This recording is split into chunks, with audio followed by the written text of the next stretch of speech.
Formal nang humalili sa pwesto bilang bagong General Manager ng inyong pambansang telebisyon, si GM Antonio Baltazar Toby Nebrida. Sa kanyang talumpati, nangako siyang pakikinggan ang hinaing ng mga manggagawa ng State Network. Yan ang ulat ni Alan Francisco. And I'm glad to be back home. Mensahe yan ng bagong General Manager ng People's Television Network Incorporated o PTV4 sa kanyang unang araw sa pwesto bilang leader ng istasyon. Naging reporter noon ng PTV si General Manager Antonio Baltazar Toby Nebrida Jr. bago lumipat sa pribadong sektor at naging tagapagsalita rin ng Department of Migrant Workers. Sa kanyang pagbabalik sa PTV, magiliw siyang tinanggap ng mga empleyado.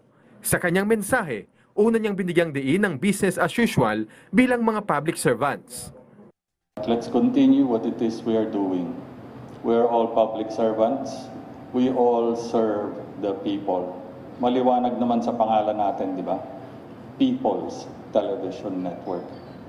We are asked to serve. We are asked to educate. We are asked to inform. We are asked to motivate. And we are asked to inspire. And that's what we should be doing. No? And that's what I hope to do for all of you as well. Let's continue on. Marami sa inyong, I see a lot of familiar faces from a bit less hair. Maraming puti na rin ang buhok. Ako, naalala ko, umalis ako dito, maitim-itim pa ito. Medyo bumalik ako, salt and pepper na. Nonetheless, let's all work together.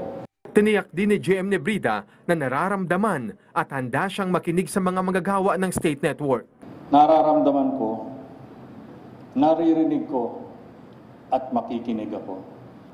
I hear you, and I will listen. And hopefully in the next few days, I will be able to meet with each and every one of our senior leaders, yung mga hepe ng ating mga operating units, to give me a broad brushstroke of what it is you're doing so that we can situate ourselves where we are and we can move forward together. Okay? Huwag mag-alala.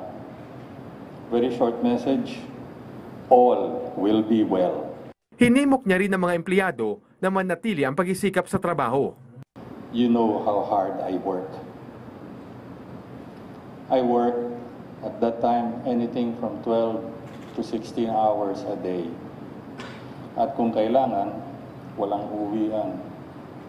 I'm not going to ask you to do anything I am not willing to do or have done myself. So, message number 3, work hard. Okay? Tatlo lang. Business as usual, we proceed as we do every day. All will be well. And let's work hard. Kasama ni GM Nebrida ang ilang opisyal ng Presidential Communications Office, PTV Board of Directors at iba pa sa kanyang unang araw. Kahapon, opisyal siyang nanumpa kay PCO Secretary Cheloy Garafil. Dito ay binigyang diin niya rin ang pagsusulong ng reorganization at regularization sa PTV. Kasama na rin ang pagpapaigting sa programming at technical capabilities ng istasyon. Alan Francisco para sa Pambansang TV sa Bagong Pilipinas.